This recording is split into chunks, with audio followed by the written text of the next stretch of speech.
What's up, y'all? Another episode of It's My Money with Patrina Dixon. It's Patrina. I am here today at FinCon 22, live from Orlando, Florida. I'm so excited. It's one of my absolute favorite conferences. And here today with me, I have Tom Brickman. Tom and I are going to talk about how you can invest using real estate. So before I let Tom introduce himself, I want to let you know that if you are interested in learning how to invest in real estate, this is the place to be. We're going to get into the nitty-gritty. The other thing that I want to let you know, if you are interested in also making extra money with affiliate marketing, you want to drop down below and get that link for my affiliate marketing class. And then lastly, if you're trying to get your money in order so that you can start investing when you hear Tom tell you of how you can do that, you want to make sure you grab the It's My Money Workbook. That's a great resource. It's digital. It'll come immediately to you after you submit payment. And with that, I'll have Tom Brickman introduce himself. Hey, Tom. Hey, how are you? I'm well. Tell them who you are. I'm Tom Brickman. I go by the Frugal Gay online on Instagram and Twitter. I am 39 years old. I'm from Dallas, Texas. I am newly retired from my 9-to-5, and I retired from a movie theater off of rental properties. So I have 21 doors. It's 15 properties with 21 doors, and I have an eBay business called Cheap Cheap Closeout. Yeah, and you heard Tom. He retired from a movie theater job. So the reason why I say that this is important, Tom and I met earlier and we talked about this, is because I think some people think you have to have a high-paying job in order to start investing in real estate. So Tom was working at a movie theater and he was able to make that happen.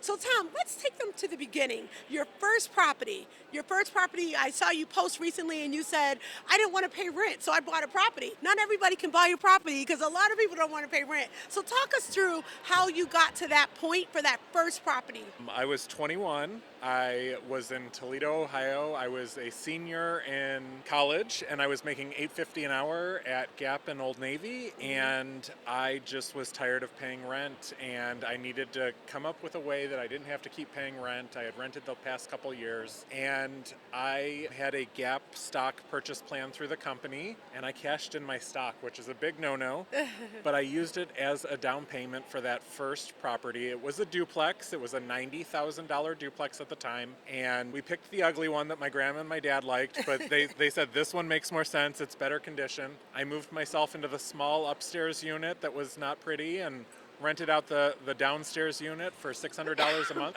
Bless you. Yeah. And so when I bought the property, I used my Gap stock plan. I put $9,000 down, which was required at the time. It was 10% down.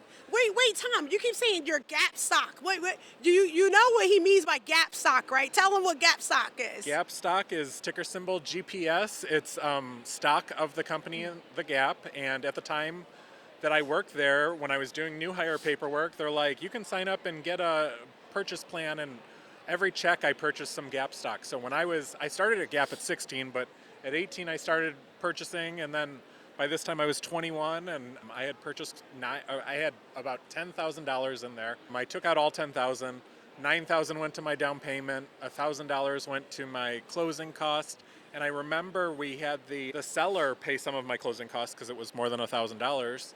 And that's how I got door number 1 and 2. Yeah, so when he says door number 1 and 2, that means he owns properties door number 1 and 2, and up to how many? I'm at 21 right now. 21. So when I sat down with him, he told me about house hacking. So define house hacking for some, because I know we're talking about real estate and using real estate as a form of investing, but there's a term called house hacking. Can you define that for our listeners? Absolutely. So that first property was house hacking by all definitions. I lived upstairs. I had a tenant downstairs. She paid $600. My house payment was $738 with tax and insurance. I was only paying $138 out of pocket, and I replicated that over and over and over. When I moved to Dallas, I bought a condo and I house hacked there. I rented out the spare bedroom and lived in the other bedroom, and that covered almost my whole mortgage. So I just have stuck with that. I don't house hack anymore, but it's a way to scale and grow over time, because when she was paying $600 of my $700 mortgage, my money was saved, and I'm saving towards the next door and the next door and the next door. And I really was able to scale over time by having other people pay my mortgage for me by renting from me. I love that. So, yeah, so if you don't want to pay rent, one way is to have somebody else pay your rent for you. And you can do that by purchasing, like he worked at the Gap. So like, I call it folding sweaters that turn into your first door. So that's actually what happened for Tom. My thing is, if you don't want to pay rent, if you're looking into investing in real estate, you can accomplish both of those by house hacking. So that's one way that you can make that happen. So Tom, you said you no longer do house hacking, and you said something to me about, I think the term, I gotta look, it's called BRRRR. Tell them what BRRRR is, y'all. BRRRR is a real term in the real estate investing game. So tell them what that means. So BRRRR is buy, renovate, rent, and refinance. And this is a way. BRRRR, I love it. I love that so much. It's not just cold in here. So it's a way that a lot of investors scale over time. And a lot of the properties that I bought in Dallas were not move-in ready, were not pretty. And I would buy them and I would fix them and I would renovate them and I would get a tenant in there and then I would refinance and repeat the process. So it's rinse and repeat, right? Yes. Rinse and repeat. And that's how I made it a mission to do at least one property a year, and that's really how I started to scale. Once I got to door number 5, it was like clockwork, just rinse, repeat, keep going, and keep going. And that's when I started making money. When I got to door number 5, I'm like, okay, I think I can make money doing this. I like this. So it's buy, renovate, rent, and refinance. So you told me you don't do the BRRRR, you do BRRRR. Yes. So tell them. So what that means, y'all, is he doesn't do the refinance part. Yeah. So he does the buy, renovate, and rent. So talk to them about why you don't do the last piece. So right now, with the mortgage rates being where they're at, a lot of my loans on my properties are in the 2s and the 3s and maybe even the low 4s. And if I were to go and try and refinance right now, it would be in the 5 to 6 category. So it just mathematically doesn't make sense. Okay. There's no reason to go and refinance. I don't need the cash to keep growing. I've bought, since I left the theater this year, I've bought 5 properties. I sold one that I had a ton of equity in. I used that money and I rolled it into 5 other properties. So at this time, I don't have a reason to keep refinancing and paying a higher interest rate when I'm locked in at these lower rates. I love it. And one thing I forgot to, punctuate when you talked about earlier when you were house hacking, and that was when he didn't want to pay rent, so he bought a property that would somebody else would pay his rent or a good portion of that. So what he did was bought a property. He lived on one level, the person lived on the other. He paid a little over $100. But what he did with the money that he would have paid rent with is he continued to save that to help with buying his second door and a third door, and etc. So the other thing is you got to be intentional. Be intentional about if you're going to house hack. Make sure that you're doing that with intentions of your long-term real estate investing goals. So one of the things that I want you to touch on, because there's a lot of people that are watching, because I hopefully a lot of people will watch this between both of our communities. So the thing is, people can't house hack everywhere, right? So what are the states that you encourage house hacking in, and the ones that you would say stay away from, if those that are listening are interested? Say they live in New York. Is that a good spot? New York has a lot of tenant-friendly laws, so I've never invested in New York, Okay. and I've never invested in New Jersey. I've never invested in California. I'll tell you a fun California story. Okay. Once I had a property that a gentleman wanted to buy, but he didn't have any money, so he offered me 50% equity in his house in Long Beach, California.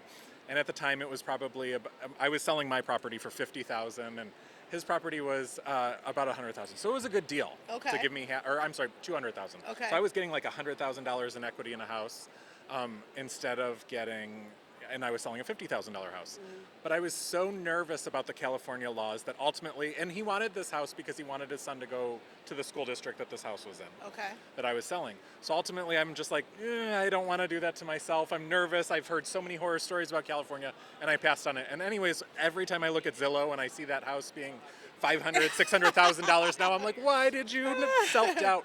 So I never discourage. You can invest. People are buying in New York and California, but I stick with the states that I know that are traditionally landlord friendly. Ohio is landlord friendly. Texas is landlord friendly, because I don't want to invest where I'm not comfortable. And that's one thing too, when you're buying, you need to be comfortable, and you need to understand. That's one thing that I ask when I do coaching is, how long are you comfortable paying this mortgage if you have to do an eviction? Yeah. Because I know, this should speak highly, I've only done 3 evictions in 18 years of doing Wow. this. So, and I've done them in both states, but I know when I have to go through with that process, it's going to take me 6 to maybe 8 weeks. So I know Okay. I'm not going to get rent for 3 months, and I'm comfortable paying that for 3 months. Okay. And I go into it knowing that, but I don't want you to jump into it if that's going to cut you and you can't make that payment for 3 months or 4 months. That's why I stick with these states that I know, because I know in 3 months I'm going to get a new tenant in there. Well, that's a really good point, you all. So hopefully you heard that. So one, I want to make sure because I did pivot to the next topic. Tom no longer house hacks. He did that to get started, and once he got started with that, he then went into the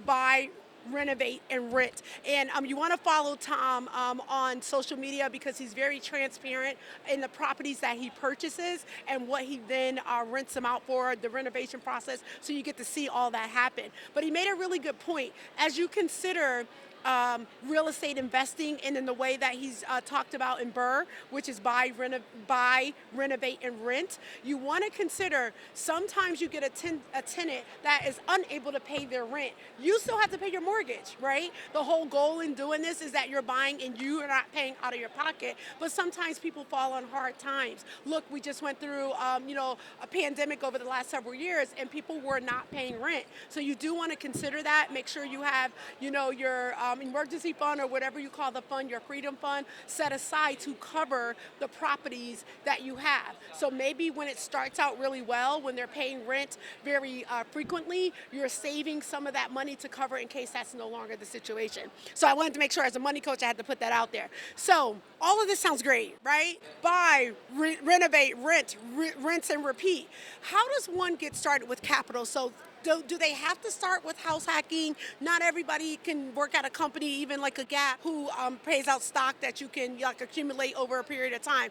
How does one get started? Like, what sort of funds do they need to buy their first door? So if you house hack, you're going to get in with a lower threshold, and that's why a lot of people start that way. And if you don't want to house hack, it's usually a 20 to 30% down payment. So, Okay. and that's a lot of money when you look at some of these areas. I'm in a value area, Toledo, Ohio, and then I'm in a high increase in value in Dallas, Texas. But so say you don't want a house hack, that's going to be your lowest. That you can do 5% down conventional loan house hack, and you buy a $200,000, that's $10,000 down. That's a lot more attainable than trying to come up with a 30% down payment. Yep. and that. So I think if you want to get in, you need to pick a market first, a market that makes sense. So are you investing by you? Are you investing out of state? And then I want you to kind of dive in and look who else is doing it in this market.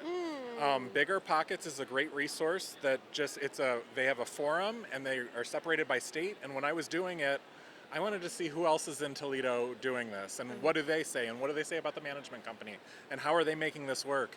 And once you've picked your market, then okay, now I need to look for a lender, this is how much I'm going to need to get into it. And that's really key. And that's, when I do coaching, that's the first thing I'm like, okay, let's pick a market. Yeah. And come back with 2 or 3 markets that make sense, because not every market cash flows. In Dallas right now, if you try and buy a property, it's tough to cash flow. So when you say landlord friendly, so what is landlord friendly? Landlord friendly is where it's only going to take me 6 to 8 weeks to evict someone. I'm not going to have a process of, you've heard the horror stories of it's taken a year to do an eviction. And that's why, these ones, the way I paid for a 21-page lease in Texas, and I have a 19-page lease in Ohio, and they are both fair and both very similar, but I know the process. So I know when I start that process, they'll be out in 6 weeks. And a lot of times, and that's why I've only done 3 evictions, is when you communicate with me, I'm going to work with you and I'll get you your deposit back, help you find, I get that. Yeah. And that's part of, I've done some lease terminations along the way where I'm like, you can move out, you can do this, and I'll give you this and help you get relocated or whatever it is. So that's What about what people leaving you? Like eviction is when they're unable to pay and you need to you need to release them from the apartment. What about somebody that is in a rental situation? Say they got engaged or married and now they want to move in with their significant other and they want to get out, or whatever reason they want to get out. the way my lease is that you're required to stay in. However, I think flexibility goes a whole lot farther, and then they're going to recommend someone to me. So a lot of times, like I've had someone who has that where they're getting married and wanted to move in and wanted to save money, and I got it. And she actually helped me find the new tenant. And I was Oh, how like, about that? so she got her full deposit back. I got a tenant that I was vetted because I felt comfortable with that tenant. So I think Win-win, right? yeah, she Yeah. brought me a good tenant, and she got out, got her money back. I got a good new tenant paying rent, so I think that being flexible is important and being human. Yes, I love it. So, what are the other things that you said you did that you think really contributed to your increase, you being able to get more doors, and especially in areas that you don't live in? You talked about a team. So, talk about who do you have on your, not who meaning their names, but the roles that are the positions or roles of the people on your team. I bought in Cleveland, and I lost a lot of money on that house, and it was because I didn't have a team. And that was actually my third one, so I did okay on 1 and 2, and then when I got to number 3, it was just a dud. And the team is important because you need a general contractor that you can lean on who can give you honest pricing, and you know when you hand him money or hand her money that they're going to do the job and get it done for you, and they're not going to run away with your money. So that's key. A realtor that is not just in it for commission, but someone that you trust. And I don't want you just to go with a family member because they're in real estate, because they're trying to make a commission. You need to be in it with a realtor that you trust, a title company that you work with, that you understand what their needs are, what it's going to cost to close, a property manager. And that's another thing with the forum. I found good and bad on there. So, okay, I know I don't want to mess with this one because this person had this problem with it. So just kind of doing your homework Yes. is gonna save you time, money, energy, effort, and save you from having to do an eviction ever. Because I met a landlord. She's been in it 21 years and she's never done an eviction, Oh which is wow, awesome. that's amazing. I know. So now we talked about buy, how you get the money, and you talked about having a team. So then it's the renovate process. So talk to us about the length of time that average length of time it takes to renovate a property and the average cost for renovations. I know it will vary, but like what? They've gone up a lot, but I was very tight on money when I was starting, and I just did not, I would go in with these $3,000 or $6,000 budgets, and I would do everything in my power to make it look as pretty as possible. So I have a property that just got turned over at the end of last month, and I have $2,000 for it. It's getting fresh paint. It was updated right before they moved in 2 years ago. So it's getting fresh paint, it's getting, I have some cracked tile in the restroom, it's getting some new light fixtures, and that's where my $2,000 is going. And it's gonna look fresh, it's got wood floors already that were refinished, and that's where I'm at with that one. So it depends on how much work. Okay. Because I mean, I did a $80,000 renovation in 2020, but the house was a hoarder house that was hoarded up to the ceiling and had a hole in the roof, and I mean it had a roof. Did you get a and- return on that 80,000? Oh, See, I absolutely. watched those those shows on Absolutely. That and one was you did. That was a dream. So Oh really? yes, so I bought it for 130 and I put 80 into it, and it appraised for above 400. Oh wow! So And this was in Ohio. this was in Texas on that Oh, one. oh, and, wow. and that's a great property for me. It's been rented ever since, and I was nervous last year. I had to go up because the property taxes keep going up. Yep. So I went up a little bit on their rent, and they're like, "Oh, we'll sign a 2-year." They loved the neighborhood. It was one of those that it was hoarded and no one wanted to touch it, so we went in and did the work. Yeah. And so there's sweat equity in there. Yes. I wasn't paying myself while I was emptying out the house or doing some of the work on it, but it was one of those that definitely paid off. So I think that's the most I've ever spent on a renovation was $80,000, and that was a full 4-bedroom, 2-bath, Wow. 2,500 square foot house. And then I have the micro, like the make ready that I was talking about. That's going to be a $2,000 fresh paint, clean it up, make it look great for whoever the next tenant's going to be. Okay, now if somebody's interested in doing this, what would be, let's say, 3 top tips you would share with them? When I say do this, what I mean is what you do, the buy, renovate, and rent, not the house hacking or the refinance. What Okay. would be 3 tips? So one of my tips was actually house hacking because Oh, okay. Yeah, what- that's fine. And that's what got me ahead was Okay. doing the house hacking Okay. because like when I moved to Dallas and I bought that condo and had someone else paying my rent for me, I was able to save all my paycheck. I didn't have big paychecks at the theater. Yes. So the little bit that I did have was going towards that down payment on the next property. And you're not there anymore, right? I'm not. I'm so thankful I Yeah. don't have to work nights and weekends. Oh, he doesn't have to work nights and weekends. So remember, movie theater, now full-time Burr.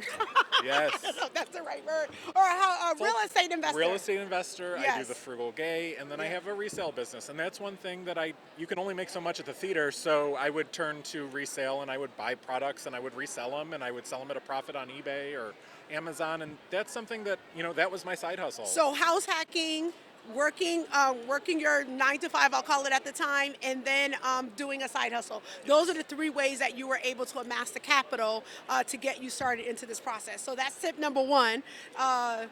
You can work your day job, you can have a side hustle, and you can house hack. All 3 at the same time to get started. Because a lot of people want to know where to get the capital, Don't go for the loan right away. Don't, or at all if you don't need to. So do try those things first. So tip number 1. Tip number 2. And it piggybacks right off that, but get your ducks in a row. So Yes. when you do go for that loan, you've got some capital. People underestimate the value of a side hustle. I loved it. It was just one of those. So tip number 2, okay, you've picked a neighborhood, you've got your ducks in a row, it's time to start looking. Don't look for turnkey, because that's where a lot of investors are like, okay, You're not going to live in it, people. Don't look for turnkey. This is your investment. And you have to look at it as an investment, and this Yeah. is something that I work with when I do coaching, is it's not going to be perfect. Yes. And it might be a little bit ugly, but you can make it nicer with not that much money. Paint goes a long way. Yes. I just painted a house today. Yeah. My contractor did, and Yeah. he sent me pictures, and I'm like, it looks like a different house. Yes. It was You are not living it. Yes. Turnkey is like you buy it, walk in, and you can ready to live in it. That's your real estate investing in the way that he's talking about it. That's not what this is about. So don't look for turnkey. But make sure you're comfortable with it, because you don't want to invest in a neighborhood that people don't want to live in just to buy. And I've seen investors make that mistake where, oh, this is cheap fourplex, I'm going to buy this one. And then they can't get anyone to do work for them. They can't get anyone to rent it. And 'cause tell it's them in the why wrong- you told me. You said investors don't want to go there because they don't want to get their cars broken into. People don't want to live there because it's an unsafe area. So don't buy just to buy because the house property is a good price, right? That's what you said? Exactly. Because then you will have a hard time renting it and you will have that mortgage on it. Exactly. And that's what that investor said. They're like, I'm losing money every month. And I'm like, you bought in the wrong neighborhood. You bought where people don't want to be, so don't do that to yourself. Yeah. Buy something that you would live in. Yes, it's a little dated, it's a little ugly, but don't invest in something that you don't feel comfortable in. I remember I bought one in Dallas, and I was working with a contractor, and we were arguing over who had to take out the trash because nobody wanted to take out the trash because it was scary. So don't invest in something that you aren't comfortable with, but it isn't going to be your perfect forever home. It's not going to be your end game. And that's what I did a lot, was trade up these houses over time. Yeah. I'll start with the 2-bedroom because that's what I can afford, and then I traded it into a 3-bedroom. Then I traded it into a 4-bedroom, and I've scaled up over time. I've sold off the ones that haven't made me a lot of money or had a lot of problems, and then I traded them into great properties. So I have to ask, I'm wondering, this question just came up, like when you live wherever you live, right? Mm-hmm. And say you buy this property and you've transformed it into something like beautiful, and you're like, I want to live there. Have you ever just like moved because you transformed it? I So have. you have. That Okay. quarter house was a big debate for us because it turned out so beautifully. And we were both like, oh my gosh, we want to live in this one. And the neighbors are not, it was, because the house had been neglected for many years. So everyone was very happy that we were doing the work for it, because it was Okay. like the one sore thumb in the neighborhood. Uh-huh. And we spent a lot of time and money. So yes, I have moved into properties that have just turned out too well. And I've also moved in, in 2015, I'm like, okay, I'm ready to downsize. It was just me at the time. And I moved into a vacant unit that I had, and I made it nice while I lived there. Yeah. And it was paid for in cash, so I had no payment, and I'm like, okay, all I'm paying are taxes and insurance. Where can I live this inexpensive? And Yeah. where can you live for $300 a month in Dallas? And so I've lived in those along the way as well. And Okay. I like, when I buy them, I always say, if everything else fell apart, I would live in this house, or Yeah. I'd feel comfortable here. So don't invest in something that you don't feel comfortable with. and that's huge. So now I know, Tom, I know in talking with you, you actually coach people on how to do this. You've laid down some great tips, y'all. He's giving y'all the way to get started in real estate investing, starting with house hacking, moving to BRRRR. May help your house hacking can help you with your BRRRR, right? So people are going to want to work with you. They're going to say, Tom, okay, what you shared with Patrina is great. I got the, I got the, I don't know, the sketch of how to get started, but I want to go deeper. How do they find you? So I'm super active on Twitter at the Frugal Gay 11, same name on Instagram. And if you get there, it'll link you up to my website, The Frugal Gay. You can book a free intro session, and we can just talk about goals and markets. And what I do in my sessions is a lot of we'll just sit and we'll look at properties. And I just sat earlier today, and we just looked at 4 properties. And by the end of the call, one property made the most sense, and that's the one that he's going to go look at. But sometimes you just need that second set of eyes to say, okay, this one makes sense. You can make some money on it. This one doesn't make sense, and this is why you can't make some money on it. Yeah, I love it. So if you're interested in real estate investing, again, he's dropped a lot of gems here. If you enjoyed this episode, we want to make sure that you leave us a comment and let us know. We will both share it on our community, so we're looking for those comments so that we can help you. As when you drop down in the show notes, you will have the link to his website. So if you're interested in getting a discovery call, he has a free discovery call, and he just shared with you what he would do on that call. If you want to work with him more, after that discovery call, he will share with you how you can do that. So remember, it's not about making sure that you buy the house that you want to live in. If you're interested in real estate investing in the way that he's talked about, you want to look at people that's doing it well and doing it very frequently and being transparent about the pros and the cons. So you want to check Tom out. That's why I had to have him on the show. So you mentioned one more thing, because I forgot the con. You mentioned you lost money on a property. I did. And you said it was because you didn't have the right people. What was the reason that you lost money? Because you've done so well in all the other areas. So we want to make sure we share the things that didn't go so well with that process. I've had hiccups along the way, and the one that I bought in Cleveland was I had no team. I struggled. I had to do, and that was one of my 3 evictions. I didn't have contractors that could do work. I would hire someone, I would pay them, and then they wouldn't show up and do the work. So it was one of those where it was just dud after dud after dud after dud. And finally, I held it from 2005 to 2015. When I sold that, it was my birthday in 2015. I was happy to write that check to the title company and close that chapter.